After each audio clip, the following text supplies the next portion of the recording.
Salut les amis et bienvenue pour ce nouvel épisode. Un coin, une ville, sympa ou pas, épisode 51.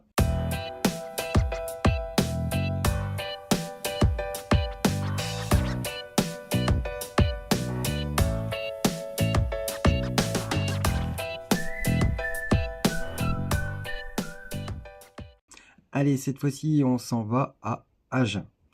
Agen, préfecture du Lot-et-Garonne, à l'accent méridional, dans la voie et l'art de vivre. Il fait bon de flâner dans le vieux quartier médiéval parfaitement rénové et fléché, ou encore le long des boulevards. Le centre est encadré de la Garonne et de son canal latéral le long desquels il fait également bon de se promener. Agen a conservé son passé médiéval, un important patrimoine architectural civil et religieux, enrichi à la fin du XIXe siècle par la construction d'immeubles de type haussmannien et de maisons art nouveau et art déco lors de percements de larges boulevards. Le nom d'Agen est couramment associé au pruneau, dont la zone de production est essentiellement située en Lot-et-Garonne et qui était autrefois expédié depuis le port de la ville sur la Garonne, ainsi qu'au rugby à 15 par son club emblématique le SU d'Agen, qui détient notamment 8 titres de champion de France. On attaque tout de suite les marchés et sur Agen, vous allez avoir du mardi au dimanche de 7h à 13h un rendez-vous place Durand pour le marché couvert. Et sinon, vous aurez aussi le grand marché d'Agen tous les mardis et samedis de 8h à 13h en plein centre-ville. Allez, on y va pour les visites et bien sûr sur Agen, et la première chose sera la cathédrale Saint-Caprais. La cathédrale Saint-Caprais d'Agen est inscrite sur la liste du patrimoine mondial au titre des chemins de Saint-Jacques de Compostelle. De l'extérieur, l'édifice laisse apparaître plusieurs styles. Comme souvent, le chantier a été long et compliqué. Initialement, c'est-à-dire il y a 15 siècles environ, se trouvait ici une basilique détruite par les Normands en 853. Une collégiale fut construite sur les ruines, elle-même saccagée durant les guerres de religion en 1561 et ne devint la cathédrale d'Agen qu'en 1803 après la destruction de l'ancienne cathédrale Saint-Étienne lors de la Révolution. Un passé mouvementé dont il subsiste quelques merveilles, découvrez en particulier le riche décor peint par Jean-Louis Bézard qui raconte l'histoire du christianisme dans l'Agenais avec ses martyrs Sainte-Faux et Saint-Caprais. Sur Agen, on va avoir terminé, il n'y a pas énormément de choses. Par contre, à 16 km, vous allez avoir Zimoland, plus grand parc animalier du département avec plus de 300 animaux sur 12 hectares de terrain boisé, agréable les jours de grosse chaleur.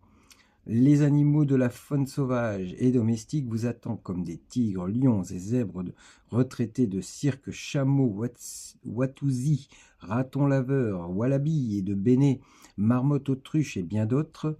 Mais Animaux-Land, c'est aussi une vaste aire de jeux pour enfants avec jeux gonflables, toboggans aquatiques, structures accro-aériennes, trampoline, réalité virtuelle dynamique, karting à pédales et nouveauté 2025, un véritable manège. Aucun surcoût une fois l'entrée payée. Tout est accessible gratuitement. Aire de pique-nique et snack vous accueille pour que vous passiez un bon moment. Au niveau tarif, on est à 11 € à partir de 14 ans et 9 € pour les 2 à 13 ans. On va s'éloigner encore un peu. À 25 km, vous allez avoir le musée du foie gras de la ferme Souleil. Situé sur la ferme de Souleil, le musée du foie gras est une réalisation unique en France. Découvrez l'histoire du foie gras et trouvez réponse à toutes vos questions. Pourquoi les canards et les oies se gavent-ils à l'état sauvage? Pourquoi le sud-ouest est la première région de production de foie gras au monde? La visite est suivie d'une dégustation de différents foie gras et spécialités de la ferme.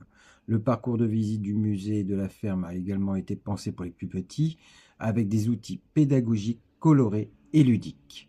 Au niveau tarif, on est à 5 € par personne et gratuit pour les moins de 12 ans. On s'éloigne encore un tout petit peu et à 28 km, nous allons avoir la maison de la noisette.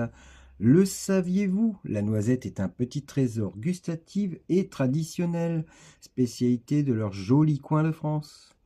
La maison de la noisette est située dans une ancienne grange en pierre, entourée d'une nature exceptionnelle, le lac de Salabert, un cadre paysager pittoresque de coteaux et de nombreuses boucles pédestres alentour. Au cœur du verger de noisetiers, dans le cadre paysager pittoresque de la maison de la noisette, ils vous feront découvrir leur univers passionnant. La durée moyenne de la visite individuelle est de 60 minutes et le tarif très simple, 5 €. Allez, on continue encore à s'éloigner, à 31 km. Vous allez avoir le château de Saint-Martin. Château de Saint-Martin a été fondé en 1500 par les moines du prieuré de Nérac. Après leur expropriation pendant les guerres de religion, le château resta le centre d'un des plus grands vignobles de Nérac jusqu'à la crise du phylloxéra. Et cette époque, il a gardé séché. Propriété de la même famille depuis plus de 2 siècles, en ruine depuis 1975, Jean-Baptiste et Ségolène de Blé souhaitent redonner vie à cet écrin magique à travers des jeux ludiques et inspirés des vies différentes familles y ayant vécu. Je n'ai pas trouvé de tarif, je pense qu'on doit être sur un principe de escape game, voilà.